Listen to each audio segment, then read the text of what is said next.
আমি বিয়েটা করতে চাই না। সারহান ভাই, আপনি বিয়েটা ভেঙে দিন প্লিজ। অরিত্রিকা লাল টুকটুকে শাড়ি পরে ছাদের এক কোণে দাঁড়িয়ে আছে। তার মনটা আজ বড্ড বেশি খারাপ। তার মনের গহীনে যেন আমাবস্যার ন্যায় অন্ধকারাচ্ছন্ন হয়ে আছে। ভেতরের ভেতরের মন খারাপের ঝুলি যেন মুহূর্তেই পড়ছে হৃদয়ে। এক দৃষ্টিতে উদাসীন ভঙ্গিতে চেয়ে আছে আকাশের পানে। কারণটা হলো বিয়ে। মেয়েদের জীবনটাই আসলেই বড় অদ্ভুত। কখন জীবন পাল্টে দেয় বোঝা বড়ই কঠিন। অরিত্রিকা সারহানের কোনো উত্তর না পেয়ে আকাশের পানে হতে চোখ নামিয়ে সামনের দিকে শুভ্র পাঞ্জাবি পরিহিত গম্ভীর শ্যাম পুরুষটির দিকে দৃষ্টিপাত করল। সে অনেকটা সাহস সঞ্চার করে কথাগুলো বলছে, কিন্তু তখনও খেয়াল করেনি সারহান ফোনে কারোর সাথে কথা বলছে।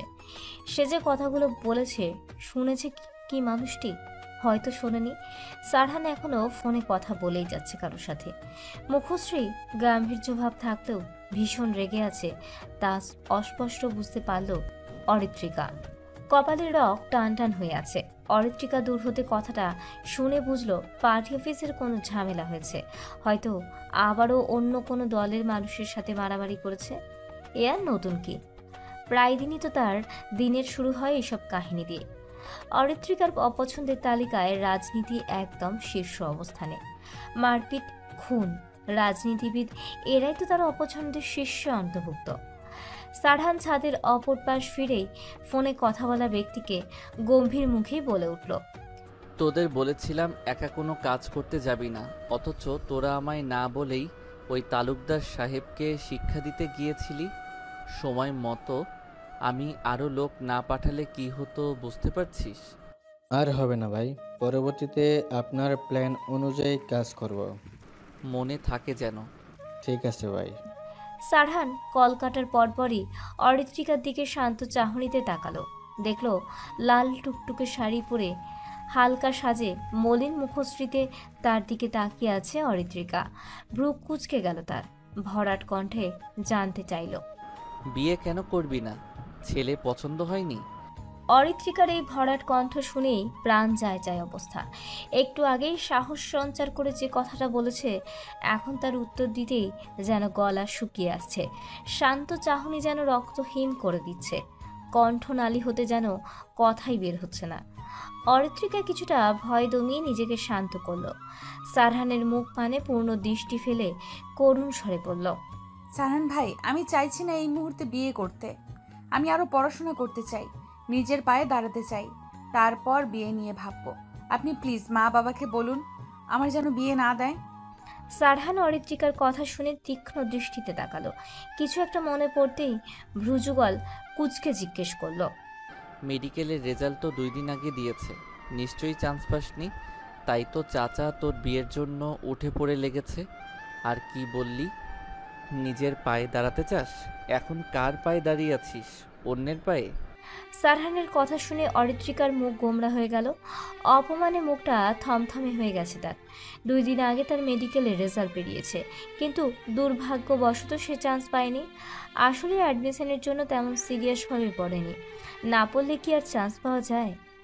অরিত্রিকা মুখ গোমরা করেই বলল, মেডিকেলে চান্স পাইনি দেখে বিয়ে দিয়ে দিবে? এবার চান্স পাইনি তো কি হয়েছে, পরের বার আবার অ্যাডমিশন দিব, তখন দেখবেন চান্স পেয়ে যাব। সারহান অরিত্রিকার এমন কথায় কিছুটা বিরক্ত হলো। এই মেয়ের জীবনে কবে সিরিয়াস হবে? বিরক্ত বোধ নিয়েই ধমকে বলল, বিয়ে করবি না আমায় কেন বলছিস? চাচাকে গিয়ে বল। অরিত্রিকা কিঞ্চিত চমকালো। চোখ ছলছল করে উঠল তার। করুণ স্বরে বলল, আমি আব্বুকে বলেছিলাম, কিন্তু উনি আমার কথা শুনতে নারাজ। আব্বুকে আপনি বলুন না, আপনার কথা তো শোনে। আপনি বুঝিয়ে বললে আব্বু আমায় বিয়ে দিবে না। সারহান নীরব চোখে অরিত্রিকার অশ্রু ভেজা চোখের দিকে তাকালো। মেয়েটা নেত্রপল্লব হতে গড়িয়ে পড়ছে অশ্রু। অশ্রুতে দুগাল ভিজে যাচ্ছে। মুখশ্রী লাল হয়ে আছে, কিছুটা ফুলেও গেছে। সারহান বুঝল এর আগেও অরিত্রিকা কান্নাকাটি করেছে। সারহান ভ্রুক্ষেপহীন ভাবে বলল, বিয়ে করবি না, অথচ শাড়ি পরে সেজে গুজে পাত্রপক্ষের সামনে যাওয়ার জন্য রেডি হয়ে আছিস, আবার বলছিস বিয়ে করার ইচ্ছে নেই। অরিত্রিকা আহত স্বরে বলল, আপনি আমায় ভুল বুঝছেন। আমি শাড়ি পরতে চাইনি, আম্মু জোর করে পরিয়ে দিয়েছে। এখনো 5টা বাজেনি। আপনি আব্বুর সাথে কথা বলুন, ওরা যেন না আসে। সারহানের ফোন বেজে চলেছে। এখনই পার্টি অফিসে যেতে হবে তার। সারহান অরিত্রিকাকে ব্যস্ততা দেখিয়ে গম্ভীর কণ্ঠে বলল, আমার জরুরি পার্টি অফিসে যেতে হবে। আর বিয়েটা যখন করতে চাইছিস না, উপযুক্ত কারণ দেখিয়ে চাচাকে বিয়ে না করার কথাটা বলিস। আমি চাচাকে কিছু বলতে পারবো না। আসছি। অরিত্রিকা আহত চোখে সারহানের চলে যাওয়া দেখল। তার মনে হলো এতটাই পাষাণ কেন তার সারহান ভাই। চাইলেই তো পারতো তার বিয়েটা ভেঙে দিতে, অথচ দিল না। ভাবতেই চক্ষু হতে অশ্রুর ফোঁটা গাল বেয়ে পড়তে লাগলো। অরিত্রিকা এবছর মেডিকেলে অ্যাডমিশন দিয়েছিল। পড়াশোনায় মনোযোগী না হওয়ার কারণে সে চান্স পায়নি। এতেই রুষ্ট হয়েছেন অরিত্রিকার বাবা আজমল চৌধুরী। রাগের কারণেই অরিত্রিকাকে বিয়ে দিতে চাইছেন এই মুহূর্তে। অরিত্রিকা ফাইরুজ চৌধুরীর বাড়ির সকলের কাছে সবচেয়ে আদুরে ছোট সদস্য। সব সময় আদর যত্ন থাকলেও অরিত্রিকার বাবা পড়াশোনার বিষয়ে খুব কঠোর। আজমল চৌধুরী আর সাথী বেগম দম্পতির দ্বিতীয় সন্তান সে। অরিন অরিত্রিকার বড় বোন, তার বছর 2 আগে বিয়ে হয়ে গেছে। আরশা চৌধুরী আর তানিয়া বেগম দম্পতির বড় সন্তান সারহান ইদায়াত চৌধুরী। আর তাদের আরও একটা ছেলে আছে, তার নাম সাদাত আস্তাব চৌধুরী। সাদাত আর অরিত্রিকার সমবয়সী। সাদাত অরিত্রিকার থেকে 6 মাসের বড়। অরিত্রিকার বড় বাবার ছেলে সারহান। তাদের বংশের অধিকাংশ সদস্য রাজনীতির সাথে জড়িত। সেই সুবাদে সারহানও রাজনীতির সাথে জড়িয়ে পড়েছে। কি রে অরিত্রী, একা এই অবেলায় ছাদে দাঁড়িয়ে আছিস কেন? আম্মু তোকে নিচে খুঁজে চলেছে। অরিন অরিত্রিকে সারা বাড়ি খুঁজেও না পেয়ে ছাদে খুঁজতে এসেছে। অরিত্রিকা তখনও নীরবে অশ্রু বিসর্জন দিতে ব্যস্ত। চারিপাশের কোনো কিছুই তার খেয়ালে নেই তো সে তার ভাবনায় বিভোর হয়ে আছে। অরিন বোনের কোনো সাড়া শব্দ না পেয়ে এগিয়ে গেল। দেখল মেয়েটা কান্না করতে ব্যস্ত। অরিন বোনের চোখের পানি নিজে হাতে মুছিয়ে দিয়ে আদুরে স্বরে বলল, এই পাগলি, কাঁদছিস কেন? এখনো তো বিয়ে হয়নি। দেখতে আসলেই কি বিয়ে হয়ে যায় নাকি? অরিনের কণ্ঠস্বর কর্ণকুহরে প্রবেশ করতেই অরিত্রিকার ভাবনার ছেদ ঘটল। সে অশ্রুসিক্ত নয়নে বোনকে বলল, তুই জানিস না আপু, আমি লুকিয়ে শুনেছি আজ দেখতে আসলেই আকত করিয়ে রাখবে। আব্বু আম্মু বলছিল কাল রাতে, আমি তাদের কথা শুনতে পেয়েছিলাম। সারহান ভাই এতটাই পাষণ্ড কেন? সে তো আব্বুকে বলে বিয়েটা ভাঙতে পারতো, অথচ তেমন কিছুই করলো না। আমি কতবার বললাম, তবু উনি গুরুত্ব দেয়নি, উল্টো আমায় ছাড়ি দিয়ে চলে গেছেন। অরিন কি বলবে ভেবে পাচ্ছে না। সেও জানে আজ পাত্রপক্ষ দেখতে আসলে অরিত্রিকার আকত করিয়ে রাখা হবে। সেই কারণে কাল বিকেলে সে এসেছে মা বাবাকে বুঝিয়ে যেন এখনো বিয়ে না দেয়। কিন্তু আজমল চৌধুরীর এক কথা, মেয়েকে বিয়ে দেবেন। অরিন হতাশা নিয়ে চলে এসেছিল আর কিছু না বলেই। অরিন অরিত্রিকাকে তীক্ষ্ণ দৃষ্টিতে অবলোকন করে জানতে চাইল, কিছু মনে করিস না। জানিস তো সারহান ভাই কেমন রাগজটা, গম্ভীর স্বভাবের। আমাদের কথা শোনার টাইম নেই ওনার। এবার বলতো, বিয়ে না করার কারণ কি শুধুই পড়াশুনো করবে এটা, নাকি অন্য কারণও আছে? কারোর সাথে প্রেম করিস না তো আবার? অরিত্রিকা এতক্ষণ কাঁদতে থাকলেও তার মেজাজ বিগড়ে গেল এমন কথায়। রাগাশ্রিত মুখে দাঁতে দাঁত চেপে অরিনকে বলল, আমি প্রেম করলে তুই জানতিস না? আর প্রেম করলে আমি এখনো এখানে দাঁড়িয়ে থাকার অবস্থায় থাকতাম? সারহান ভাই এইসব জেনেও আমার হাত পা আস্ত রাখতো। অরিন বুঝলো তার ভাবনা সম্পূর্ণ ভুল। সে অপরাধীর ন্যায় বলল, সরি, আসলে আমি ভেবেছিলাম তোর জীবনে কেউ হয়তো আছে, তাই এইভাবে মরা কান্না করছিস। এবার চল নিচে যাই, না হলে মা খুন্তি নিয়ে চলে আসবে। অরিত্রিকার বোনের কথা শুনে রাগে কচকচ করতে করতে ছাদ থেকে নেমে গেল। অরিন দৌড়ে পিছু যেতে যেতে বলল, আরে আসতে যা, এভাবে শাড়ি পরে কেউ জোরে হাঁটে? চৌধুরী বাড়িতে যেন ছোটখাটো বিয়ের আমেজ লেগেছে। বাড়িতে সকলে অতিথি আপ্যায়নের বন্দোবস্ত করছে। তানিয়া বেগম আর সাথী বেগম বাহারি রকমের খাবার রান্নায় ব্যস্ত। তাদের সাথে হাত চালিয়ে কাজ করছেন অরিত্রিকার ছোট ফুপি ইসমা বেগম। আজ সকালে আজমল চৌধুরীর কল পেয়ে মেয়েকে সাথে এসেছেন তিনি। ঘড়িতে এখন 4:10। অরিত্রিকা মুখ ভার করে নিজের রুমে বসে আছে। তার পাশে বসে আছে তার ছোট ফুপির মেয়ে ইশরা। ইশরা মুখটা গম্ভীর করে অরিত্রিকার দিকে তীক্ষ্ণ দৃষ্টিতে তাকিয়ে আছে। তার মস্তিষ্কে নানা ধরনের ভাবনা ঘুরপাক খাচ্ছে এই মুহূর্তে। সাদাত কিছুটা দূরে চেয়ারে বসে চিপস খাচ্ছে আর অরিত্রিকা আর ইশরাকে পর্যবেক্ষণ করছে। অন্য সময় হলে এই দুজন বাড়ি মাথায় করে রাখতো, অথচ আজ দুজনেই নিশ্চুপ হয়ে আছে। ইশরাকে নিজের দিকে তাকিয়ে থাকতে দেখে বিরক্ত হলো অরিত্রিকা। সে চোখ গরম করে বলল, আমার দিকে এভাবে হাবাগোবার মতো তাকিয়ে আছিস কেন? আগে কি আমায় দেখিসনি? ইশরা অরিত্রিকার 2 মাসের বড়। দুজনেই একসাথেই মেডিকেলে অ্যাডমিশন দিয়েছিল, তবে কেউ চান্স পায়নি। পরবর্তীতে আর একটাই উপায়াত খোলা আছে, পাবলিক ভার্সিটি। দুজনেই সেখানে অ্যাডমিশন দিবে ভেবেছিল। তার আগে বিয়ে নামক ভাইরাস চেপে ধরলো অরিত্রিকাকে। অরিত্রিকা বিরক্তিমাখা কণ্ঠস্বর শ্রবণ হতে নড়ে চড়ে বস ইশরা মেয়েকে হাসি দিয়ে বলল, আমার ভাবতেই অবাক লাগছে, যে মামু মেয়েকে এত ভালোবাসে সে কিনা রেগে তার কন্যাকে বিয়ে দিয়ে দিচ্ছে, আর তুইও বিয়ে করে নিচ্ছিস। আমি শুধু সিঙ্গেল রয়ে গেলাম রে। সাদাত ইশরার কথায় তাল মেলালো, দুঃখী মুখ করে বলল, আমিও আছি রে, এই কষ্ট আমার না। ওই যে মমতাজ আবার গান গাইতে ইচ্ছে করছে। বন্ধু যখন বউ লইয়া আমার বাড়ির সামনে দিয়ে হাইটা যায়, বুকটা ফাইটা যায়। সাদাতের গান শুনেই ইশরা হাসতে হাসতে বিছানায় গড়ি খাচ্ছে। সাদাতও ইশরার সাথে তাল মিলিয়ে হাসছে।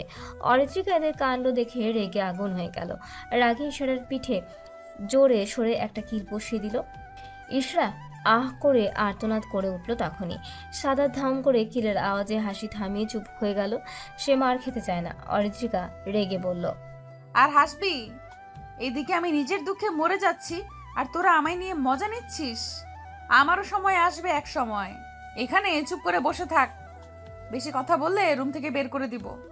ইশরা এখনো ব্যথায় মুখ কুঁচকে আছে, ভালোই লেগেছে পিঠে। সাদাত ভদ্র ছেলের মতোই চুপ করে আবারও চিপস খেতে লাগলো, যেন কিছুই করেনি।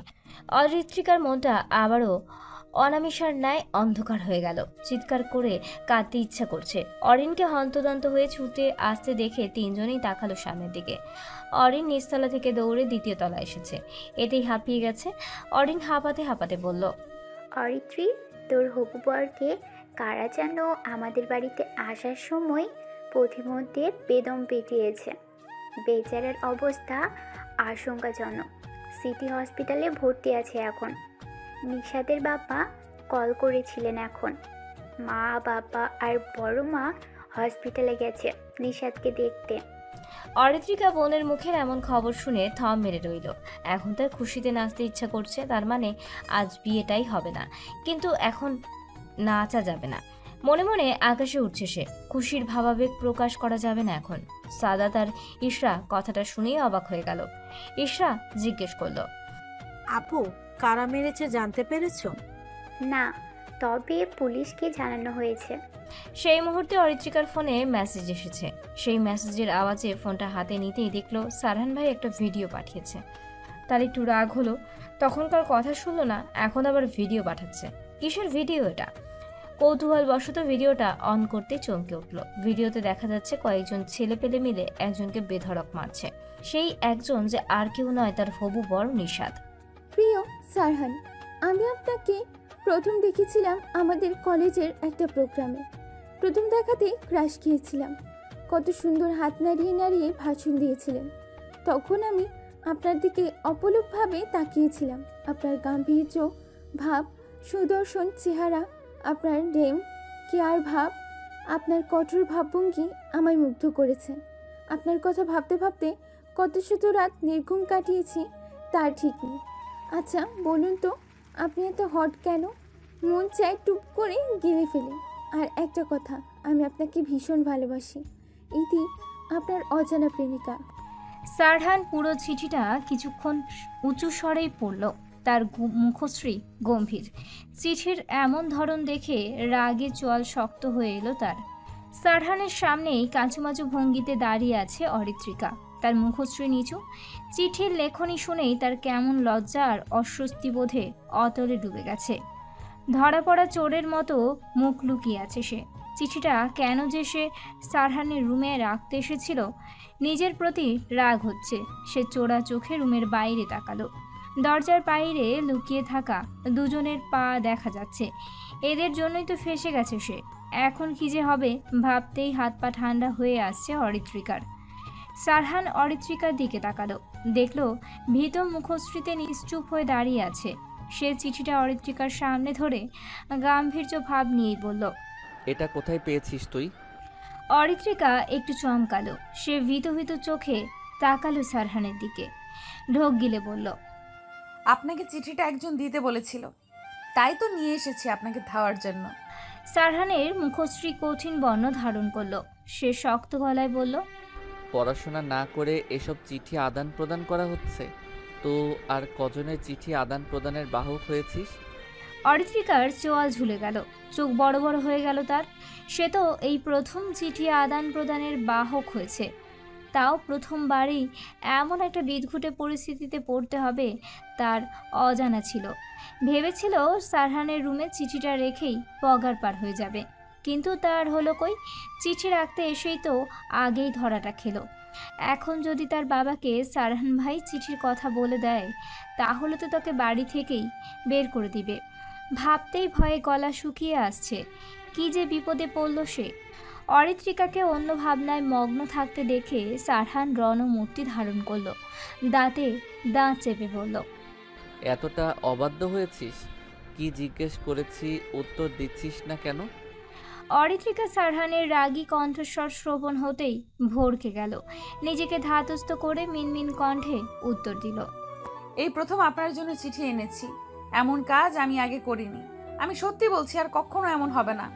সারহান রুদ্ধ স্বরে বলল, তোকে কে বলেছে মানবতার দেয়াল হতে? আর একদিন যদি এমন কোনো কিছু করেছিস, আমার থেকে খারাপ কেউ হবে না। আমার রুম থেকে এখনই বেরিয়ে যা, এক্ষুনি। আমার রুমের আশেপাশেও যেন তোকে আর দেখতে না পাই। অরিত্রিকাকে আর পায় কে? সে শঙ্কিত হয়ে তটস্থ ভঙ্গিতে রুম থেকে বেরিয়ে যেতে নিলেও থেমে পেছনে ফিরে সারহানের দিকে তাকালো। সারহান অরিত্রিকাকে দাঁড়াতে দেখে ভ্রু কুঁচকে গেল। সে জানতে চাইল, আবার কি? অরিত্রিকা আমতা আমতা করে বলল, না মানে চিঠিটা আপনি রাখবেন সারহান ভাই? যদি না রাখেন তাহলে আমায় দিন। আপনাকে যে চিঠিটা দিয়েছে তাকে ফেরত দিয়ে দিব। সারহানের মেজাজ বিগড়ে গেল অরিত্রিকার কথা শুনে। সে ধমকে বলে উঠল, তুই এখান থেকে যাবি নাকি থাপ্পড় খেতে চাইছিস? অরিত্রিকাকে আর পায়কে। সে সারহানের রুম থেকে যান বাঁচিয়ে কোনো রকমে পালালো। এই বাঘের মুখে সামনে থাকা মানেই নিশ্চিত চিবিয়ে খেয়ে নেবে।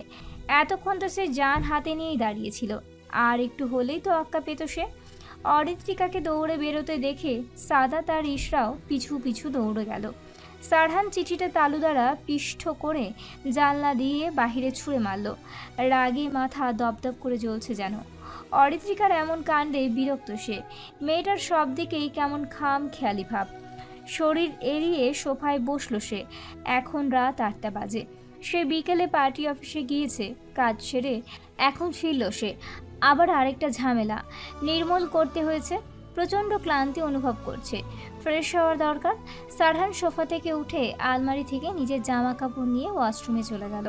অরিত্রিকা রুমে এসেই তার পরিচিত একজনকে কল করেই যাচ্ছে, অথচ কল তুলছে না। এমনি মেজাজ গরম, তার উপরে ফোন না তোলায় আরও গরম হয়ে গেছে। ভেতরে ভেতরে ফুঁসছে সে। ইশরা আর সাদাত চুপচাপ অরিত্রিকার কাণ্ড দেখছে। এখন চুপ থাকাই ভালো, না হলে ঝড় উঠবে। অপর পাশ হতে কল রিসিভ হতেই অরিত্রিকা রেগে বলে উঠল, এই শয়তান মায়া, তোর জন্য আজ আমি মরতে মরতে বেঁচেছি। আর কোনোদিন তোর কথা শুনে বাঘের কাছে যাব না। তিশা অরিত্রিকার রাগী কণ্ঠস্বর শুনে চমকে গেল। সে বলল, আরে এইভাবে চেঁচাচ্ছিস কেন? কি হয়েছে সোনা? অরিত্রিকা রেগেই বলল, তো ওই চিঠিটার জন্য আমি আজ থাপ্পড় খাইনি, একটুর জন্য বেঁচে গেছি। আমি আর কখনো তোর কোনো কাজ করে দিব না। তিশা তখনই লাজুক স্বরে বলে উঠল, এই আমার চিঠি পড়ে সারহান ভাই কিছু বলেছে তোকে? নিশ্চয়ই জানতে চেয়েছে কে চিঠি দিয়েছে। আমার কথা বলেছিস তো? অরিত্রিকার আবারও মেজাজ চটে গেল। সে নিজেকে স্বাভাবিক করে নিল, তারপর বলল, তোকে সামনে পেলে থাপ্পড় দিয়ে গাল লাল করে দিত, সাথে আমাকেও। তো এত সাহস কই থেকে এলো? হ্যাঁ, আর তুই ওনাকে হট বলেছিস?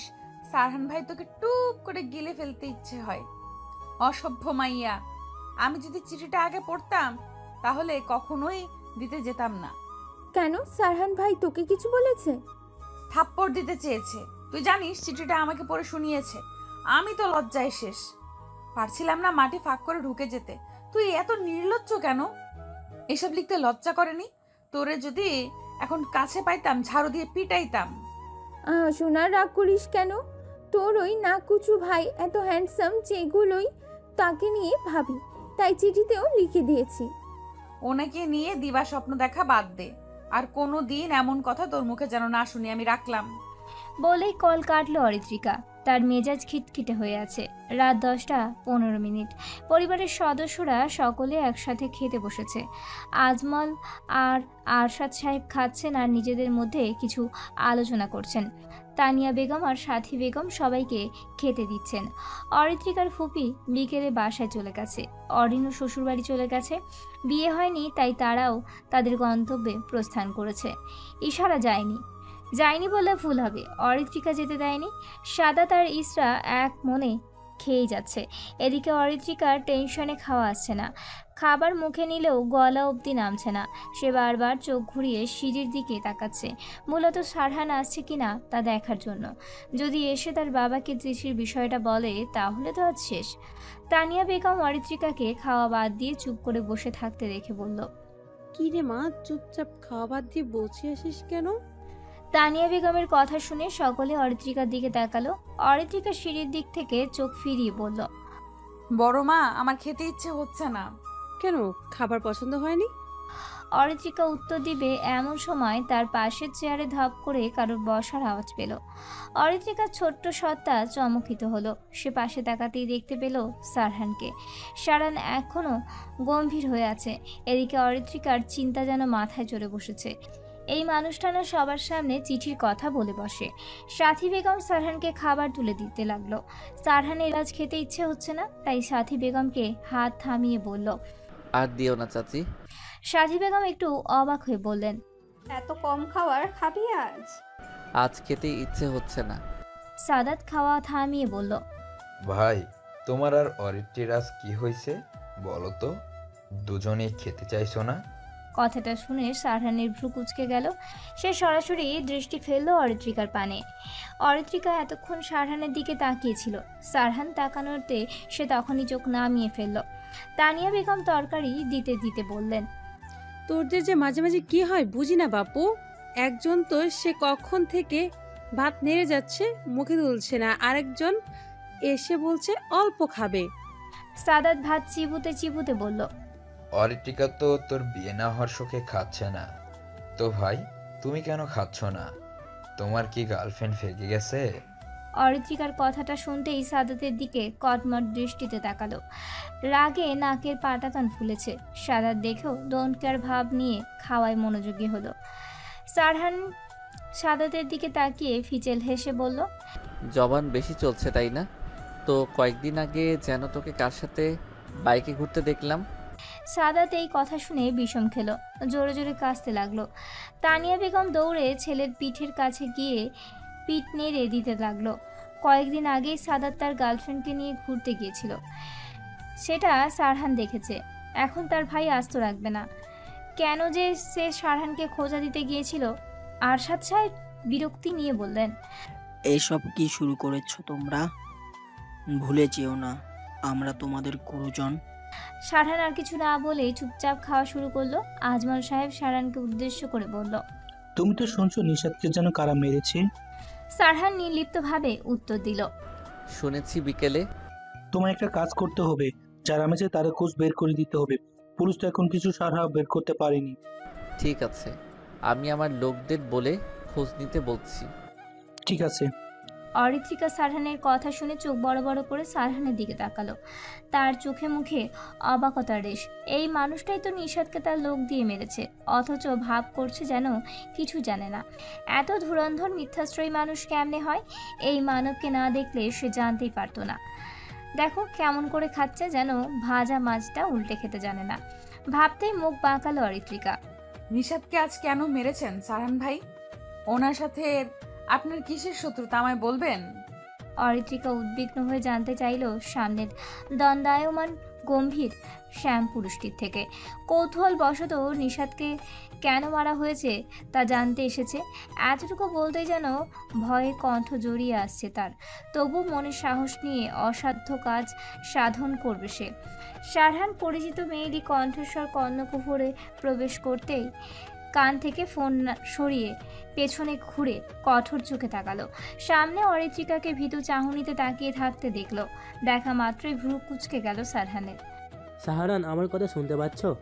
কাল সকাল 10টায় পার্টির সকলের সাথে মিটিং আছে তোমার। তুমি ঠিকানা অনুযায়ী চলে এসো সময় মতো। ফোনের অপর পাশ হতে ভেসে আসছে কারোর কণ্ঠস্বর। সারহান আবারও ফোন কানের কাছে নিয়ে বলল, সময় মতো পৌঁছে যাব। এখন একটু ব্যস্ত আছি, আপনার সাথে পরে কথা হবে আজাদ সাহেব। ফোনের অপর পাশ হতে কল কাটার ধ্বনি ভেসে এলো। সারহান ফোনটি ট্রাউজারের পকেটে ঢুকিয়ে নিজের সোফায় গা এড়িয়ে বসে পড়ল। সারহান ভরাট কণ্ঠে অরিত্রিকার দিকে তাকিয়ে বলল, তুই আমার অনুমতি ছাড়া আমার রুমে কেন ঢুকেছিস? অরিত্রিকা সাহসিকতা দেখিয়ে উত্তর দিল, আপনি নিশাদকে কেন মেরেছেন জানতে এসেছি। সারহান মুখ বাঁকিয়ে হেসে বলল, বাহ, বিয়ে না হতেই এত দরদ। তাহলে বিকেলে বিয়ে ভাঙার কথা কেন বললি? আপনি আগে বলুন নিশাদকে কেন মেরেছেন। সারহানের মুখশ্রী কঠিন হলো। সে কঠোর স্বরেই বলল, আমি আমার কাজের জবাবদিহি কাউকে দিতে পছন্দ করি না। আর তোর মুখ থেকে যদি নিশাদের নাম আর একবার শুনি তখন দেখিস আমি কি করি। সারহানের হঠাৎ ভাবাবেগের পরিবর্তন হওয়ায় অরিত্রিকা ভয় পেল। আর নিশাদের কথা জানতে চাওয়াতেই রেগে গেল কেন সারহান ভাই। অরিত্রিকা এর হিসাব মিলাতে ব্যর্থ হলো। অরিত্রিকা মন খারাপ করে নিজের রুমের ব্যালকনিতে বসে আছে। শূন্য দৃষ্টিতে অন্ধকারাচ্ছন্ন আকাশের দিকে তাকিয়ে আছে সে। মন খারাপের কারণ হলো সারহান। রাতে যে কেন ওই রক্তটা মানুষটার রুমে গিয়েছিল নিশাদের কথা বলাই উচিত হয়নি। এই নিশাদের কথা নিয়েই তো অপমান করেছে। সে ভেবে পায় না তার আর ওই রকচটা মানুষটির এত কিসের শত্রুতা। সবসময় মুখ গম্ভীর করে রাখে। আচ্ছা, সারহান ভাই কি হাসতে জানে না? কবে যে হেসেছে তাও মনে নেই। কবে যে একটু ভালো করে কথা বলেছে তাও মনে পড়ছে না। মাঝে মাঝে এসব ভেবে খুব মন ভার হয় অরিত্রিকার। একটু ভালো করে কথা বললে কি এমন হয়? সে কি খুব খারাপ মেয়ে নাকি? তার মনে পড়ে যখন সারহান আগে ভার্সিটি হলে থাকতো। ভার্সিটি থেকে বাড়ির কাছে হলেও তেমন বাড়িতে থাকতো না। আসলেও 2-1 দিন থেকেই চলে যেত। সারহান কখন বাড়ি আসতো অরিত্রিকা খেয়াল করতে পারতো না, কারণ সে হয়তো স্কুলে থাকতো নয়তো কলেজে। সারহানের সাথে তেমন একটা কথাও হয়নি। অরিত্রিকার মনে হতো সারহান তাকে এড়িয়ে চলছে।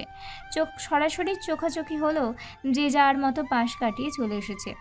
পড়াশোনার পাঠ চুকিয়ে 1 বছর ধরে সারহান বাড়িতে থাকছে। এখান থেকে রাজনীতির সঙ্গে যুক্ত আছে। এই 1 বছরে সারহান তাকে শাসন করেছে। খুব কম সময় ভালোভাবে কথা বলেছে।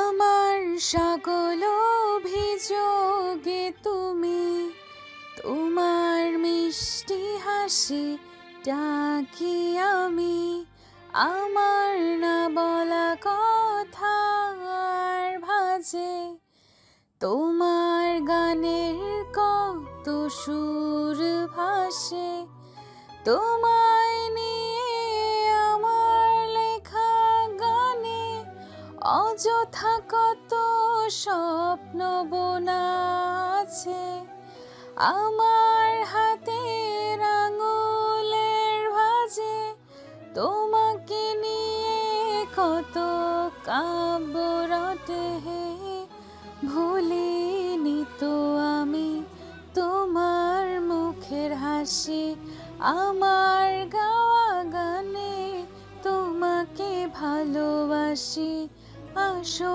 আমার কাছে হাতটা ধরে পাশে, তোমায় নিয়ে যাব আমার পৃথিবীতে। সুমধুর মেয়েলি কণ্ঠস্বরের গান সারহানের কর্ণকুহরে প্রবেশ করেছে অনেকক্ষণ ধরে। সারহান নিজের রুমের ব্যালকনিতে দাঁড়িয়ে জরুরি কথা বলছিল। এমন সময় সুরেলা গলায় কারোর গান শুনে কৌতূহলী হয় সে। কথা শেষ করে আশেপাশে তাকায়। তার এই কণ্ঠস্বরটি ভীষণ চেনা, তবুও বুঝতে পারছে না কে গান গাইছে। তার রুমের ব্যালকনি থেকে কিছুটা দূরে আর একটা ব্যালকনি দৃশ্যমান, সেখান থেকেই ভেসে আসছে গান।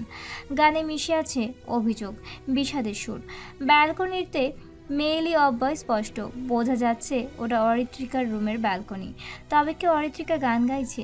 সে আরও মনোযোগী হয়ে গানটা শুনতে লাগলো। সে বুঝতে পারলো এটা অরিত্রিকার কণ্ঠস্বর। তবে কি অরিত্রিকার মন খারাপ? এর মাঝেই গান থেমে গেছে, তবু অরিত্রিকা ওখানেই বসে আছে। মন খারাপ করে আছিস কেন? আর কাকে নিয়ে গানের মাঝে অভিযোগ জানাচ্ছিস? সারহানের কণ্ঠস্বর শীতল। অরিত্রিকা সারহানের শীতল কণ্ঠস্বর শুনতেই কিঞ্চিত চমকালো। সে অশ্রুসিক্ত চোখে হাতের উল্টো দিক দিয়ে মুছে পাশের ব্যালকনিতে তাকালো। তাকিয়ে দেখলো সারহান দাঁড়িয়ে আছে, তবে লাইট অফ থাকায় অব্যয় বোঝা যাচ্ছে না তেমন। অরিত্রিকা মলিন হেসে উত্তর দিল, কাকে নিয়ে অভিযোগ করব? আমার তো অভিযোগ করার মানুষ নেই, আর না আছে অভিযোগ শোনার মানুষ। মন খারাপ ছিল, তাই ভাবলাম গান গেয়ে একটু নিজের মনটা হালকা করি। বড় হয়ে গেছি তো, এখন আর কাউকে মন খারাপের কারণ বলতে ইচ্ছে করে না। সারহান অরিত্রিকার মুখে বড়দের মতো কথা বলার ধরন দেখে বেশ অনেকটাই অবাক হলো। যে মেয়ে আজও তার রুমে গিয়ে উদ্ভট পাগলামি করলো, সে এই অল্প সময় ম্যাচিওর হয়ে গেল। সারহান একটু ভেবে শান্ত কণ্ঠে বলল, আমি বকেছি বলে মন খারাপ করেছিস? অরিত্রিকা মিথ্যা বলল, আপনি তো আমায় প্রায় সময়ই বকেন। আমি কি কখনো মন খারাপ করে থেকেছি? করিনি। আজ কেন করব বলুন তো? সারহান বুঝলো অরিত্রিকা তাকে কিচ্ছু বলবে না, আর তাই সে জোর করে জানতেও চাইল না। তপ্ত শ্বাস ফেলে বলল, অনেক রাত হয়েছে, ঘুমিয়ে পড়। রাত জাগলে শরীর খারাপ করবে। অরিত্রিকা বিমর্ষ গলায় একটু হেসে বলল, আপনি সব সময় আমার ভালোর জন্যই বকেছেন, তবু কেন যেন আপনার রুড আচরণে মন খারাপ হয়। আপনি কি জানেন, অনেক দিন পর আপনি স্বাভাবিক শান্তভাবে কথা বলেছেন আমার সাথে। বহুদিন পর এইভাবে সব সময় বললেই তো পারেন। সারহান অরিত্রিকার কথা শুনে বিস্মিত হলো। এই মেয়ে এটাও মনে রাখে সে কবে শান্তভাবে কথা বলেছে। আগে কখনো তার শাসন বারণ নিয়ে কথা বলেনি, তবে আজ করছে। কেমন যেন গোলমেলে লাগছে তার কাছে। অরিত্রিকা এরই মধ্যে তার রুমে চলে গেল। সারহান ব্যালকনি দিয়ে চোখ ফিরিয়ে নিল, দৃষ্টি তার বাহিরে অনামিষাময় পরিবেশের দিকে। আজ রাতটা খুবই অন্ধকারাচ্ছন্ন। সারহান পার্টি অফিসে বসে কিছু রাজনৈতিক নেতাদের তথ্য সম্পর্কে অবগত হচ্ছে। রাজনীতিতে কারো কি কখনো বিশ্বাস করতে নেই।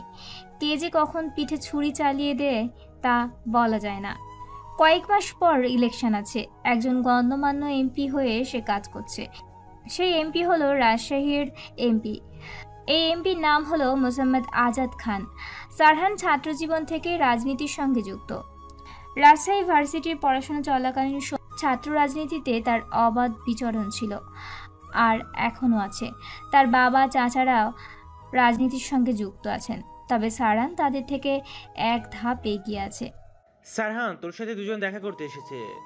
আবিরের কণ্ঠস্বর শুনেই সারহান দরজার দিকে তাকালো। সে ইশারায় আবিরকে ভেতরে আসতে বলল।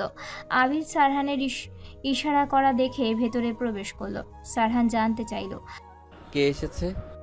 আবির গা এলিয়ে চেয়ারে বসে বলল, তোর বোনেরা এসেছে। সারহানের ভ্রুযুগল কুঁচকে গেল। সে বলল, কোন বোন? আমার কোনো বোন নেই, তুই জানিস না? আবির ঠোঁট এলিয়ে হেসে বলল, তোর চাচাতো বোন আর ফুফাতো বোনের কথা বলছি। কথাটা শুনেই সারহানের স্বাভাবিক মুখশ্রী গম্ভীর হয়ে গেল। সে গাম্ভীর্য ভাব নিয়ে বলল, ভেতরে আসতে বল ওদের। ওনাকে আর যেতে হবে না, আমরাই এসে পড়েছি। কথাটি বলতে বলতে অফিসে ঢুকলো ইশরা, সাথে অরিত্রিকাও আছে। তারা অনেকটা হাঁপিয়ে গেছে। দুপুরের এই কাঠফাটা রোদে বেরিয়ে মস্ত বড় ভুল করেছে দুজন। সারহান আকাশি রঙের থ্রি পিস পরিহিতা অরিত্রিকার দিকে তাকালো। ফর্সা মুখশ্রী লাল হয়ে গেছে, ঘরমাক্ত হয়ে আছে পুরো মুখ। দেখে অসুস্থ মনে হচ্ছে, তাই সে দেখে বলল, এই অসময়ে তোরা কোথায় গিয়েছিলি? আর অরিত্রীর কিছু হয়েছে? ইসরা অরিত্রিকাকে একটা চেয়ারে বসিয়ে দিল। সে দু হাতে মাথা ধরে মুখশ্রী নিচু করে রইল। ইসরা ব্যস্ত ভঙ্গিতে বলল, ভাইয়া বলছি, আগে আপনি ঠান্ডা পানির ব্যবস্থা করুন, অদ্রিকার মাথা ঘুরছে। সারহান কথাটা শুনে চেয়ার থেকে দাঁড়িয়ে পড়ল। ব্যতিব্যস্ত ভঙ্গিতে টেবিলে থাকা গ্লাসটা নিয়ে অরিত্রিকার সামনে দাঁড়ালো। তারপর বলল, এই নে পানি। তারপর আবিরকে উদ্দেশ্য করে বলল, খাবারের ব্যবস্থা কর। দুপুরে হয়তো না খেয়ে বেরিয়েছে, তাই গরমে অসুস্থ হয়ে পড়েছে। আবির সারহানের কথা শুনে চেয়ার থেকে দাঁড়িয়ে বলল, এখানে নিয়ে আসবো? ইসরা সংবাদপত্র নিয়ে অরিত্রিকাকে বাতাস করতে লাগলো। অরিত্রিকা দুর্বল চিত্তে হাত বাড়ালো সারহানের হাত থেকে পানি নেওয়ার জন্য। তার হাত এখনো কাঁপছে। সারহান অরিত্রিকার হাত কাঁপতে দেখে শান্ত স্বরে বলল, আমি খাইয়ে দিচ্ছি।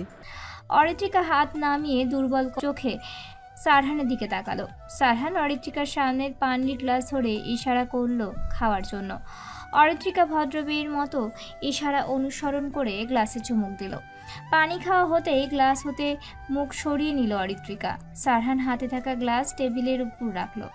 এসি রিমোটের নিয়ে পাওয়ার বাড়িয়ে দিয়ে বলল, এখন ভালো লাগছে। অরিত্রিকা সারহানের কথা শুনে শুধু মাথা দুলিয়ে হ্যাঁ বলল। ইশরা অরিত্রিকার পাশে চেয়ার টেনে বসলো। এর মাঝে কেটে গেছে কিছুক্ষণ। সারহান নিজের চেয়ারে বসে অরিত্রিকার দিকে তাকিয়ে বলল, এই দুপুরবেলা কোথায় গিয়েছিলি? নিশ্চয়ই না খেয়ে বেরিয়েছিস। সময় দেখেছিস 3টা বেজে গেছে। বাহিরে এত রোদ, আবার না সময় মতো না খেলে অসুস্থ হয়ে যাস। এতটা কেয়ারলেস কেন তুই? ইশরা একটু ঘাবড়ে গেল। এখন আবার বকবে নাকি? অরিত্রিকা মাথা উঠিয়ে সারহানের দিকে তাকালো, ঠোঁট ভিজিয়ে বলল, আমরা 11টার দিকে বেরিয়েছিলাম। জানতাম না এতটা দেরি হয়ে যাবে। সকাল থেকেই শরীর খারাপ লাগছিল, আম্মু জোর করে পাঠিয়েছিল, তাই আসতে হলো। আপনার পার্টি অফিসের সামনে দিয়ে যাচ্ছিলাম, মাথা ঘুরছিল, তাই জন্য এসেছি, না হলে আসতাম না। তাদের কথোপকথনের মাঝেই আবির খাবার নিয়ে হাজির হলো। আবির সারহানকে উদ্দেশ্য করে বলল, খাবার কই রাখবো? টি টেবিলে রাখ। আবির খাবারগুলো টি টেবিলে রাখলো, রেখে সারহানকে বলল, আজাদ সাহেব তো তোর সাথে দেখা করতে চাইছে। এই মুহূর্তে হয়তো কোনো ঝামেলা হয়েছে। মজনুকে গাড়ি বের করতে বল, আমি আসছি। ঠিক আছে বলে আবি চলে গেল। সারহান অরিত্রিকার দিকে তাকিয়ে ইশরাকে বলল, টেবিলে খাবার আছে, অরিত্রীকে খাইয়ে দে। আমি আবিরকে বলে দিচ্ছি তোদের গাড়িতে করে পৌঁছে দিবে। সারহান উঠে গিয়ে কাগজপত্র গুছিয়ে নিতে লাগলো।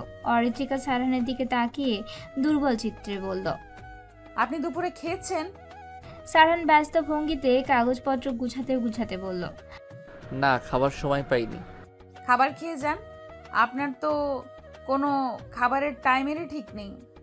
সারহান পাঞ্জাবির পকেটে ফোন পুরে কাগজপত্র হাতে নিয়ে অরিত্রিকার সামনে এসে দাঁড়ালো। তারপর ভরাট কণ্ঠে বলল, আমার সময় নেই, আমার এমপি মহোদয়ের সাথে মিটিং আছে, যেতে হবে। অরিত্রিকা মিয়ে যাওয়া কণ্ঠে বলল, অল্প খেয়ে যান। সারহান নির্বিত্র দৃষ্টিতে অরিত্রিকার দিকে তাকিয়ে বলল, পরে খেয়ে নিব, সময় নেই। অরিত্রিকা বলল, আপনি যেহেতু চলে যাচ্ছেন, আমরা থেকে কি করব? আমরাও চলে যাব, গাড়ির ব্যবস্থা করে দিন আমাদের। সারহানের ভ্রু কুঁচকে গেল। সে সন্দিহান দৃষ্টিতে বলল, তুই না একটু আগে অসুস্থ ছিলি, এখন তোর অসুস্থতা ঠিক হয়ে গেছে? আমি এখন ঠিক আছি, আমায় বাসায় যাওয়ার ব্যবস্থা করে দিন। সারহান কিছু একটা ভেবে বলল, চল আমার সাথে, তোদের বাসায় রেখে তারপর যাব। দুপুর গড়িয়েছে, বিকেল হয়েছে। নিশাদ হসপিটালের বেডে শুয়ে আছে। তার হাত পা ব্যান্ডেজে মোড়ানো, কপালেও ব্যান্ডেজ করা, শরীরের কিছু অংশ কালছিটে পড়ে গেছে। নিশাদের কেবিন ফাঁকা। তার মা বাবা ডাক্তারের সাথে কথা বলতে গেছেন। দরজায় খট করে আওয়াজ হতেই নিশাদ দরজার দিকে তাকালো। তখনই দরজা খুলে প্রবেশ করলো তার অপরিচিত মুখের মানুষটি। দেখা মাত্রই মুখশ্রী কঠিন বর্ণ ধারণ করলো নিশাদের। পরিচিত মুখের মানুষটি প্রবেশ করলো কেবিনে, তার মুখে ফিচেল হাসির রেখা। নিশাদ অগ্নি দৃষ্টিতে তাকালো মানুষটির দিকে, তাকিয়ে বলল, তুই এখানে কেন এসেছিস? মানুষটি হাসলো, হেসে এগিয়ে আস্তে আস্তে বলল, তুই মার খেয়ে হসপিটালে অ্যাডমিট আর আমি আসবো না? আমি তো তোর বিপদের সময়ে সব সময় পাশে থাকি, তাই এইবারেও পাশে থাকার জন্য এসেছি। আমার সাথে মশকরা করছিস? আরে না, তোর সাথে কি আমার বন্ধুত্বের সম্পর্ক? আমি আর তুই তো চিরশত্রু। আমার এই অবস্থার জন্য তোর হাত নেই তো? সারহান চেয়ার টেনে আয়েশি ভঙ্গিতে বসে মুখশ্রী শক্ত করে বলল, একদম ঠিক, আমি তোর এই অবস্থা করেছি। এর পরের বার আমার নজরে পড়লে কথা বলার অবস্থায় থাকবি না। সারহান নিজ রুমে ডিভানে বসে ল্যাপটপে কিছু কাজ করছে। সন্ধ্যার পর থেকে এতক্ষণ একটানা কাজ করে যাচ্ছে সে। সামনে ইলেকশনের কাজের চাপটা একটু বেশি, ঘাড়টা কেমন ধরে আসছে, ঘাড়ের একপাশে টনটনে ব্যথা অনুভূত হচ্ছে তার। এই মুহূর্তে এক কাপ কফি হলে মন্দ হয় না। সে ল্যাপটপ বন্ধ করে দেওয়ালে টাঙানো ঘড়ির দিকে তাকালো। ঘড়িতে 10:05। সারহান ক্লান্ত শরীর নিয়ে চারিদিকে দৌড়দৌড়ি করতে করতে কখন যে সময় পার হয়ে যায় বুঝতে পারেনি। আর তার উপরে আরেক ঝামেলা, নিশাদ। এটাই এখন তার মাথা ব্যথার কারণ হয়ে দাঁড়িয়েছে। সেদিন আর একটু মারা উচিত ছিল, এখন যেন মন ভরছে না। সারহান, আসবো? আজমল সাহেবের কণ্ঠস্বর শুনে সারহান ডিভান থেকে দাঁড়িয়ে বলল, আসুন চাচা। আজমল সাহেব সারহানের রুমে ঢুকলেন গম্ভীর মুখে। সারহান তা পরখ করলো, হয়তোবা কোনো বড় ঝামেলা বেঁধেছে, সে কারণে এসেছেন। সারহান আজমল সাহেবকে বলল, চাচা বসুন। আজমল সাহেব বললেন, আমি বসতে আসিনি, তোমার সাথে জরুরি কথা ছিল। সারহান আজমল সাহেবের থেকে দূরত্ব বজায় রেখে দাঁড়িয়ে বলল, জি বলুন। আজমল সাহেব চোখের চশমা ঠেলে গম্ভীর মুখে জানতে চাইলেন, তুমি নিশাদকে মেরেছো? সারহান নির্লিপ্ত ভঙ্গিতে উত্তর দিল, হ্যাঁ মেরেছি। তোমার থেকে এমনটা আশা করিনি। তুমি হয়তো ভুলে গেছো আয়ত্তিকের সাথে নিশাদের বিয়ের কথা চলছে, বিয়েটা সেদিন হয়ে যেত, কিন্তু তুমি মাঝপথে নিশাদের গাড়িটা আটকে কয়েকজনকে দিয়ে পিটিয়েছো। এটা কি ধরনের অসভ্য? আমাদের একটা রেসপেক্ট আছে, তা তুমি নিশাদের কাছে শেষ করে দিয়েছো। ভেবছি এসব কারণে যদি বিয়েটা না হয় কি হবে। সারহানের মাঝে কোনো হেলদোল নেই। সে দায় সারা ভঙ্গিতে বলল, আপনি তো আমায় ভালো করে চিনেন, কোনো কারণ ছাড়া তো তাকে মারিনি, কারণ ছিল বলেই মেরেছি। এর কারণটা আপনাকে পরে বলবো, এখনও সময় আসেনি। আর অরিত্রিকার তো বিয়ে হয়ে যায়নি, ওই নিশাদের থেকে অনেক ভালো ছেলে আছে, খুঁজে দেখুন। এখন আমার মনে হচ্ছে অরিত্রিকা যেহেতু বিয়েটা করতে চায় না, এখন বিয়ে না দেওয়াই উচিত। পড়ালেখা করতে থাকুক, 18 বছর চলছে, সংসারের বুদ্ধি তার মাঝে আসেনি, সব সময় বাচ্চামো করে। আজমল সাহেব কিছুটা সময় নিশ্চুপ থেকে বললেন, ভেবে দেখবো। আজমল সাহেব আর এক মুহূর্ত দেরি না করে প্রস্থান করলেন। সারহান জোরে একটা শ্বাস ছাড়ল। সে ভেবে পায় না তার চাচা একজন শিক্ষিত মানুষে অবুঝের মতো রাগ করে মেয়ে বিয়ে দেয়। এসব ভাবতেই হাসলো খানিকটা। সব কিছু এত সহজে হয়ে গেলে গেম খেলার মজা কেউ পাবে না তো। অরিত্রিকা হাতে ফোন নিয়ে বসে আছে, তার মেসেজে বিগড়ে আছে। এদিকে তৃষা বারবার কল করেই যাচ্ছে। এতেই বিরক্ত অরিত্রিকা। ফোন তুললেই শুরু হয়ে যাবে সারহানের গুণগান। সে ভেবে পায় না অন্যরা এত গুণগান করে, কিন্তু সারহানের কোনো গুণ তার চোখে পড়ে না। তার কাছে মনে হয় শুধু সুদর্শন গম্ভীর মানব, যার মধ্যে কোনো ফিলিংস নেই, যন্ত্র মানব একটা। ইশরা নবনীতার পাশে বসে চিপস খাচ্ছে আর অরিত্রিকার কাণ্ড দেখছে। ইশরা এক টুকরো চিপস মুখে পুরে বলল, আমার খুব ভয় করছে রে। অরিত্রিকা ভ্রু কুঁচকে বলল, কেন? ইশরা কিছুটা এগিয়ে এসে ফিসফিস করে বলল, ভুলে গেছিস আজ তোর ওই না হওয়া বরকে যে হাসপাতালে দেখতে গিয়েছিলি? এটা যদি সারহান ভাই জানতে পারে তোর কি হবে বুঝতে পারছিস? সাথে আমাকেও। অরিত্রিকা কথাটা শুনে মুখ বাঁকালো, তারপর বলল, আমি কি ওনাকে ভয় পাই নাকি? ইশরা শুনে বিদ্রুপ করে হেসে বলল, সারহান ভাইয়ের সামনে গেলেই তো হাঁটু কাঁপে তোর। তোর বেস্টির সাহস আছে দেখে আমি অবাক হচ্ছি। সারহান ভাইকে চিঠি দিল, আবার ওনার খবর নেওয়ার জন্য বারবার কল করে যাচ্ছে। একে বলে ভালোবাসা। অরিত্রিকা কটমট দৃষ্টিতে তাকিয়ে বলল, তুই কিন্তু বেশি বকবক করছিস। আরও কিছু ইশারাকে বলবে এমন সময় আবারও কল এলো অরিত্রিকার ফোনে।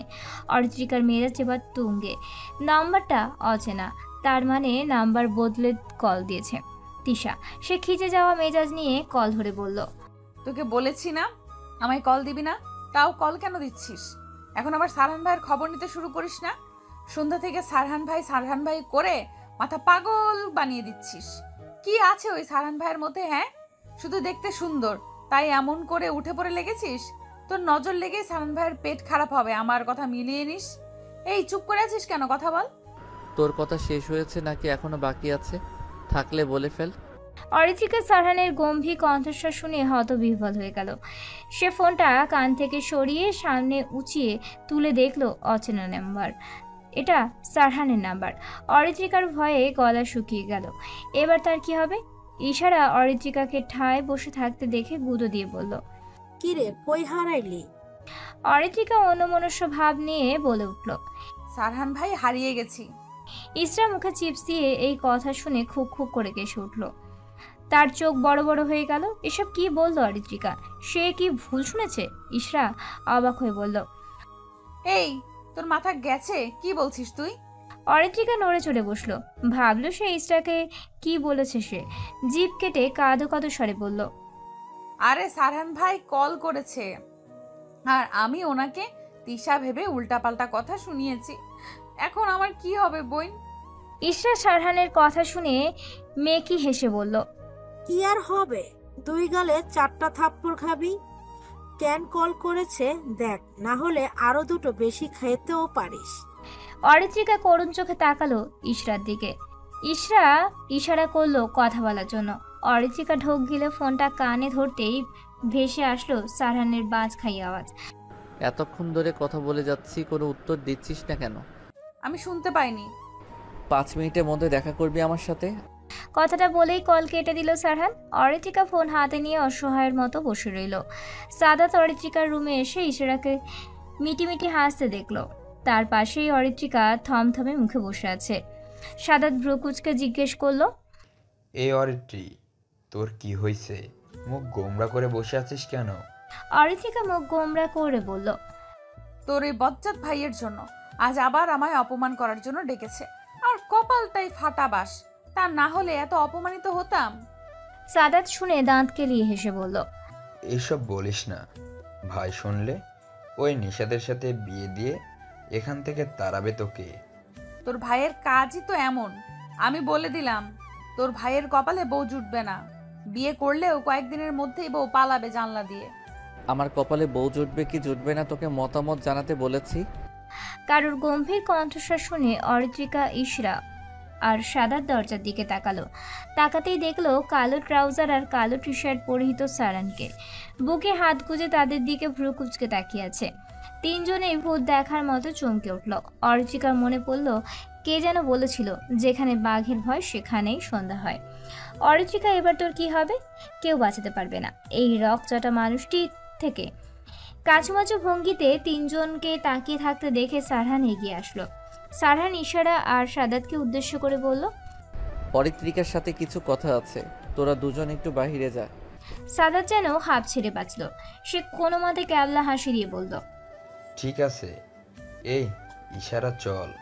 ইশারাও তড়িঘড়ি করে সাদাতের পিছু পিছু রুম থেকে বেরিয়ে গেল। অরিত্রিকার ভয়ে রক্ত শীতল হয়ে গেছে। সে চোরা চোখে সারহানকে দেখে বোঝার চেষ্টা করছে রেগে আছে কিনা। সারহান অরিত্রিকার পড়া চেয়ার টেনে সামনাসামনি দূরত্ব রেখে বসলো। অরিত্রিকা কিছুটা পিছিয়ে বিছানায় উঠে বসলো। সারহান শান্ত কণ্ঠে শুধালো, তোকে আমার সাথে দেখা করতে বলেছিলাম, যাসনি কেন? অরিত্রিকার অন্তরাত্মা কেঁপে উঠল। সে ভীতগ্রস্ত হয়ে বলল, যাচ্ছিলাম তো, তার আগে আপনি এসে গেছেন। সারহান ফোঁস করে নিঃশ্বাস ছাড়ল। সে বলল, আমি যা জানতে চাইবো সবকিছুর উত্তর দিবি। ঠিক আছে। সারহান জিজ্ঞেস করল, নিশাদকে দেখতে হাসপাতালে কেন গিয়েছিলি? অরিত্রিকা তো এবার শেষ। সামনে মনে হচ্ছে জম বসে আছে তার। সে কাঁদো কাঁদো মুখ করে বলল, আমি যেতে চাইনি, আম্মু জোর করে পাঠিয়েছিল। আমি যে ওনার সাথে একটাও কথা বলিনি, চুপচাপ দাঁড়িয়েছিলাম। সারহান নিজেকে শান্ত করে বলল, আমি চাই না নিশাদের সাথে তোর বিয়ে হোক, এটা জেনে রাখ। চাচাও নিশাদের সাথে তোর বিয়ে দিবে না, তাই ওর আশেপাশে যেন তোকে না দেখি। এটাই লাস্ট ওয়ার্নিং দিলাম তোকে। অরিত্রিকা সারহানের দিকে পিট পিটিয়ে চাইল। তার কথাটা শুনে বিশ্বাস হচ্ছে না। ওই বেয়াদব ছেলের সাথে বিয়ে হবে না শুনেই মনে মনে সে অনেক খুশি। এই খুশিতে 2-1 লাইন হিরো আলমের গান গাইলে মন্দ হয় না। তবে এখন গান গাওয়া যাবে না, গাইলেই অপমান করবে। সে খুশি হয়ে বলল, ধন্যবাদ সারহান ভাই, এতদিনে আপনি আমার মাথা থেকে ওই নিশাদের নামের প্রেতাত্মাকে নামালেন। বাপরে, জানেন কি লুচু ওই ছেলে? হাসপাতালে ড্যাব ড্যাব করে তাকিয়েছিল, আমি মুখ ভেঙচি দিয়ে অন্যদিকে তাকিয়েছিলাম। এই খুশিতে আপনাকে দোয়া করে দিলাম, আপনার বউ যেন জানলা দিয়ে না পালায়, আপনার সাথেই যেন সুখে থাকে। সারহান বিরক্ত প্রকাশ করে বলল। ইডিয়েট। সারহানের কথা শুনে অরিত্রিকার হাসি খুশি মুখটা চুপসে গেল। সে ভুলেই গিয়েছিল সামনে একটা আস্ত বদলোক বসে আছে। এত ন্যাকামি কি করে করিস? মেয়েরা ন্যাকামি করে জানেন না? আপনি জানবেন কি করে? আপনি তো ছেলে। সারহান রুষ্ট হয়ে চেয়ার ছেড়ে উঠে দাঁড়ালো। এখন তার মাথা খারাপ করার ইচ্ছে নেই। এখানে থাকলে নিশ্চিত তার মাথা খারাপ হয়ে যেতে পারে। সারহান রুম থেকে বেরিয়ে যেতে যেতে বলল, আমার বউ নিয়ে তোর না ভাবলেও চলবে। আমি যাকে বিয়ে করব সে অন্তত তোর মতো মাথা মোটা হবে না। অরিত্রিকার ক্ষুব্ধ হয়ে তাকালো সারহানের দিকে। সারহান রুমের বাহিরে পদার্পণ করছে। সবসময় অপমান, সে বলেই অপমান সহ্য করছে। এমন অপমান বউকে করলে দুদিনও টিকবে না। অরিত্রিকা আর এই নিয়ে ভাবলো না। সে তো খুশি বিয়েটা হবে না। এবার তো গান গাওয়াই যায়। অরিত্রিকা গলা ছেড়ে গাইতে লাগলো, oh baby come come come to me. Nayan Talukdar হসপিটালের কেবিনে বসে আছেন। রাগে ফুঁসছেন তিনি। নিশাদ আধশোয়া হয়ে বসে আছে, তার মুখ থমথমে। সে মনে মনে অনেক চিন্তিত। নয়ন তালুকদার ক্ষুব্ধ হয়ে বললেন, ওই সারহান তোমার কেবিনে ঢুকে কি দিয়ে গেল, আর তুমি কিছু করতে পারলে না? কেবিনে কেউ ছিল না, তাই কিছু বলতে পারিনি। ওই ছেলেকে বিশ্বাস নেই, যদি খুন করে দিত। নয়ন তালুকদারের বিরক্ত হলো এমন কথা শুনে।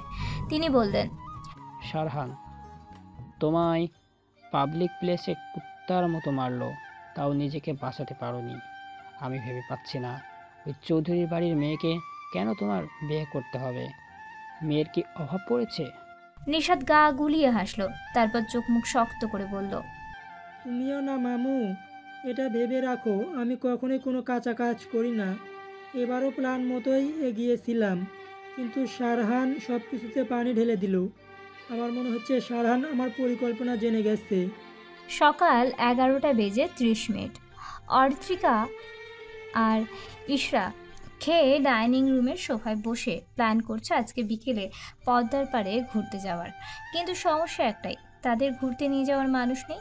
সাদা থাকলে ভালোই হতো, 3 জন মিলে যেতে পারতো। কিন্তু ওই আরেকটা বদমাস গার্লফ্রেন্ড নিয়ে কোথায় যে ঘুরতে গেছে কে জানে, কখন আসবে তারও কোনো ঠিক নেই। অরিত্রিকা মাঝে মাঝে সন্দেহ হয় সারহান আর সাদাতকে নিজের ভাই কিনা। একজন সারাদিন রাজনীতির পিছে পড়ে থাকে, আর একজন গার্লফ্রেন্ডের পিছে। এই শহরে সিঙ্গেল মানুষ পাওয়া খুবই মুশকিল। আচ্ছা, সারহান ভাইয়েরও কি গার্লফ্রেন্ড আছে? এমনটা কখনো শোনেনি। আছে কি নেই তা নিয়ে দোটানায় পড়ে যায় অরিত্রিকা। অরিত্রিকাকে অন্য মনস্ক হয়ে ভাবতে দেখে ইশরা বলল, এই তুই কোথায় হারিয়ে যাস? এখন কি সারান ভাইয়ের কথা ভাবছিস? অরিত্রিকা ইশরার কথা শুনে অবাক হয়ে বলল, তুই কিভাবে বুঝলি? ইশরা সন্ধিহান হয়ে বলল, এই তোর কি হয়েছে রে? তোর মতিগতি ভালো লাগছে না। যখনই দেখি সারান ভাইকে নিয়ে ভেবে যাস। আমি ওনাকে নিয়ে ভাবতে যাব কেন? আমি ভাবছিলাম ওনার গার্লফ্রেন্ড আছে নাকি। তোর মতিগতি ভালো লাগছে না। আজকাল দেখি সারান ভাইকে নিয়ে বেশি ভাবছিস। আমার কাজ নেই ওই যন্ত্র মানবকে নিয়ে ভাবতে যাব। যখন সামনে পাবো তখনই অপমান করবে। এসব ভাবা ভাবি আর না, আমাদের নিয়ে যাবে কে তাই ভাব। অরিত্রিকা আর ইশরা চিন্তামগ্ন হয়ে ডুবে গেল ভাবনা সাগরে। কেউ কলিং বেল বাজাতেই ইশরা আর অরিত্রিকার ধ্যান ভঙ্গ হলো। এখনো বেল বাজেই যাচ্ছে। অরিত্রিকা কাউকে দরজা খুলতে না যেতে দেখে নিজেই সোফা ছেড়ে উঠে যেতে লাগলো। ইশরা অরিত্রিকাকে থামিয়ে দিয়ে বলল, আমি যাচ্ছি, তুই বস। অরিত্রিকার না গিয়ে আবারও বসে পড়ল। ইশরা উঠে গিয়ে গেল দরজা খোলার জন্য। সে সদর দরজা খুলে দিল। এই কিউটি ওরি, কেমন আছো? ঈশ্বরের সামনে দণ্ডায়মান সুদর্শন হাস্যোজ্জ্বল যুবকটির মুখে কথাটা শুনে ভরকে গেল। সে বিস্মিত চোখে ফর্মাল স্টাইলে থাকা ব্যক্তির দিকে তাকিয়ে আছে। ঈশ্বরকে এমন স্ট্যাচুর মতো দাঁড়িয়ে থাকতে দেখে ব্যক্তিটি বলল, এমন করে তাকিয়ে আছো কেন? আরে ওরি, আমায় তুমি চিনতে পারছো না? আমি আফ্রিদি। ইশারা চোখের পলক ফেলে স্বাভাবিক হয়ে হাসার চেষ্টা করে বলল, আমি অরিন নই, ইশরা। আফ্রিদির ভ্রু কুঁচকে গেল। তাহলে সে কি ভুল ঠিকানা এসেছে? কিন্তু বাড়ির নেম প্লেটে তাকিয়ে দেখলো নামটা তো ঠিকই আছে, চৌধুরী বাড়ি। সে বলল, এটা অরিত্রিকাদের বাড়ি না? অচেনা যুবকটির মুখে অরিত্রিকার নাম শুনে বুঝলো ইনি হয়তো অরিত্রিকার পরিচিত। ইশরা বলল, এটা অদ্রিকাদের বাড়ি, আমি ওর ফুফাতো বোন হই। আফ্রিদি মাথা চুলকে হালকা হেসে বলল, ওহো, মাই মিস্টেক, সরি মিস, আমি ভেবেছিলাম আপনি অরিত্রিকা, তাই বলে ফেলেছি। ইশরা সৌজন্যতা বজায় রেখে বলল, ইটস ওকে। আমায় কি এখানে দাঁড়িয়ে রাখা ইচ্ছা আছে নাকি মিস? ভিতরে যেতে দিবেন না? ইশরা আফ্রিদির কথা শুনে লজ্জা পেল। দরজার এক পাশে দাঁড়িয়ে বলল, ভিতরে আসুন। আফ্রিদি হালকা হেসে বাড়ির ভেতরে প্রবেশ করলো। ইশারা দরজা আটকে দিয়ে আফ্রিদির পিছু পিছু অরিত্রিকার কাছে গেল। সে ভাবছে এই ছেলেটাকে কখনো তো দেখেনি, হঠাৎ কোথা থেকে উদয় হলো। অরিত্রিকা দরজার দিকে তাকিয়ে ইশারা আর ব্যক্তিটির কথোপকথন দেখছিল। ইশারার জন্য ভালো করে দেখতে পায়নি ব্যক্তিটির মুখ। আফ্রিদি অরিত্রিকাকে তার দিকে তাকিয়ে থাকতে দেখে এগিয়ে এসে বলল, আমি শিওর তুমি ওরই, এবার আর আমার কোনো ভুল হয়নি। অরিত্রিকা দণ্ডায়মান ব্যক্তিটিকে খেয়াল করে অবাক স্বরে বলল, আফ্রিদি ভাইয়া, আপনি কানাডা থেকে কবে ফিরলেন? ইশরা এসে অরিত্রিকার আর আফ্রিদির কথা শুনে বোঝার চেষ্টা করলো এটা আবার কোন জায়গা থেকে টপকে পড়া ভাই। আফ্রিদি মৃদু হেসে বলল, 2 দিন আগে এসেছি, ভাবলাম তোমাদের সাথে দেখা করে যাই। মামা মামি ইফা আসেনি? আপনি একা এসেছেন? একা এসেছি, আসলে একটা কাজের জন্য আজই আসতে হলো। কাজ না থাকলে সবার সাথে কাল আসতাম। ও, এই কে এসেছে রে? তার সাথে কথা বলছিস? সাথী বেগম রান্নাঘর থেকে আস্তে আস্তে বললেন, মা আফ্রিদি ভাই এসেছে। সাথী বেগম ভাইপোসার কথা শুনেই ডাইনিং রুমে চলে আসলো। এরপরই এসেই দেখলো আফ্রিদি দাঁড়িয়ে আছে। সাথী বেগম আফ্রিদির সামনে এসে হেসে বলল, কেমন আছিস বাবা? কবে এসেছিস? আফ্রিদি হেসে উত্তর দিল, আলহামদুলিল্লাহ ভালো, আমি 2 দিন আগে এসেছি। তুমি কেমন আছো ফুপি? আমিও ভালো আছি। ভাই ভাবি ইফা আসেনি? না, কাল আসবে ওরা। অনেক দূর থেকে এসেছিস, বস, আমি শরবত নিয়ে আসছি। ঠিক আছে ফুপি। সাথী বেগম শরবত বানানোর উদ্দেশ্যে রান্নাঘরে গেলেন। আফ্রিদি সোফায় বসে বলল, ঢাকা থেকে এতটা পথ নিজেই ড্রাইভ করে আসতেই সে ভীষণ ক্লান্ত হয়ে পড়েছে। ইশারা আর অরিত্রিকাকে দাঁড়িয়ে থাকতে দেখে আফ্রিদি বলল, আরে দাঁড়িয়ে আছো কেন, তোমরা বসো। অরিত্রিকা ইশরার হাত টেনে পাশের সোফায় বসে বলল। আফ্রিদি অরিত্রিকাকে শুধালো, পড়াশোনার কি খবর? শুনেছিলাম তো এবার মেডিকেল এডমিশন দিয়েছিলে। মেডিকেলে চান্স পাইনি, সেকেন্ড টাইম দিব। আপাতত পাবলিকে অ্যাডমিশন দিব। মন খারাপ করো না, ভালো করে পড়াশোনা করো। আমি তো তোমার ফুফাতো বোনকে তুমি ভেবে কথা বলছিলাম। প্রায় 5 বছর পর তোমার সাথে দেখা, তেমন যোগাযোগ ছিল না তোমার সাথে, তাই চিনতে পারিনি। অরিত্রিকা একটু হাসার চেষ্টা করে বলল, বুঝতে পেরেছি। সাথী বেগম অরিত্রিকাকে রান্নাঘর ডাকলেন। অরিত্রিকা, এদিকে আয় তো, শরবত নিয়ে যা। আমি শরবত নিয়ে আসছি। সাথী বেগম অরিত্রিকাকে রান্নাঘরে ডাকলেন। বলেই অরিত্রিকা উঠে গেল রান্নাঘরে। আফ্রিদি আর ইশরা চুপচাপ বসে আছে। ইশরার অস্বস্তি লাগছে একা, তবুও ভদ্রতার খাতিরে উঠে যেতে পারছে না। আফ্রিদি ইশরাকে চুপচাপ বসে থাকতে দেখে জিজ্ঞেস করলো, মিস ইশরা, আপনি কোন ক্লাসে পড়েন? ইশরার অস্বস্তি নিয়েই বলল, আমি আর অদ্রিকা অ্যাডমিশন দিয়েছিলাম একসাথে, কপাল খারাপ, দুজনেই চান্স পাইনি। মন খারাপ করবেন না, পড়াশোনা করুন, পরবর্তীতে চান্স পেয়ে যাবেন। ইশরা শুধু মাথা দুলিয়ে হ্যাঁ বলল। অরিত্রিকা শরবত হাতে এগিয়ে আসলো। সেটি টেবিলের উপর শরবত আর নাস্তার ট্রেটা রেখে শরবতের গ্লাস আফ্রিদির সামনে এগিয়ে দিয়ে বলল, ভাইয়া আপনার জন্য শরবত। আফ্রিদি শরবতের গ্লাস হাতে নিয়ে বলল, ধন্যবাদ। অরিত্রিকা ইশারাকে 1 গ্লাস জুস দিল। সেও 1 গ্লাস জুস নিয়ে বসে বলল সোফায়। আফ্রিদি শরবতের চুমুক দিয়ে বলল, পুপি রাতে শরবতের টেস্ট আগের মতোই আছে, অনেক ভালো হয়েছে। মা আসলে ভালো শরবত বানায়। সারহান সিঁড়ি বেয়ে নামতেই চোখ পড়ল সোফায় বসা 3 জনের দিকে। ফর্মাল লুকে অচেনা যুবককে দেখে ভ্রু কুঁচকে গেল তার। যুবকটি তার আর অরিত্রিকা হেসে কথা বলছে। এতে কিছুটা বিরক্ত হলো সে। সারহান কিছু একটা ভেবে কৌতূহল বশত এগিয়ে আসলো তাদের দিকে। আফ্রিদি সারহানকে আসতে দেখে অরিত্রিকাকে জিজ্ঞাসা করলো, ওরে এটাকে চিনলাম না তো। অরিত্রিকা চোখ ঘুরিয়ে পেছনে তাকাতেই দেখতে পেল সারহানকে। সে অনেকটাই অবাক হলো। আজ যন্ত্রমানব পার্টি অফিসে না গিয়ে বাড়িতে আছে। প্রতিদিন তো এই সময় বাড়িতে দেখাই মেলে না। সে আফ্রিদিকে বলল, আরে তুমি ওনাকে চেনো না? উনি সারহান ভাই, মানে আমার বড় বাবার বড় ছেলে। আফ্রিদি সোজা থেকে দাঁড়িয়ে একটু হেসে বলল, সরি, আসলে চিনতে পারিনি ব্রো। কেমন আছো? সারহান ভদ্রতার খাতিরে গাম্ভীর্য এটাই বলল, আলহামদুলিল্লাহ ভালো, তুমি? আমিও ভালো আছি। বসো ব্রো, আমাদের সাথে নাস্তা করো। ইশরা আর অরিত্রিকা সোফা থেকে উঠে একপাশে দাঁড়ালো। সারহান আয়েশি ভঙ্গিতে সোফায় গিয়ে বসলো। আফ্রিদির মনে হলো সারহান হয়তো তাকে চিনতে পারেনি, তাই সে বসে বলল, আমায় হয়তো তুমি চিনতে পারোনি। সারহান আফ্রিদির কথা শুনে মৃদু হেসে বলল, আফ্রিদি এহসান, সন অফ ইকবাল এহসান, অরিত্রিকার মামাতো ভাই তুমি। দীর্ঘ 5 বছর যাবৎ কানাডায় ছিলে, ওখানে পড়াশোনা করতে। পড়াশোনা শেষ করে দেশে ফিরেছো। আফ্রিদি বিস্মিত হলো সারহানের কথায়। সে তার যেন বিস্ময় কাটছেই না, স্তম্ভিত হয়ে রইল সে। সারহানের সাথে শেষ দেখা হয়েছিল 8 বছর আগে। তখন তো তেমন একটা কথা হয়নি, অথচ তার সম্পূর্ণ খবর সারহান জানে, আবারও মনে রেখেছে। এতটা তুখোড় বুদ্ধিসম্পন্ন ব্যক্তি খুব কম দেখেছে সে। সেই তো সারহানকে ঠিকমতো চিনতে পারেনি, অথচ সারহান তাকে চিনে গেল। অরিত্রিকা ইশরাও একটু অবাক হয়েছে। সারহান ভাই এক দেখায় বায়োডাটা ধরিয়ে দিল।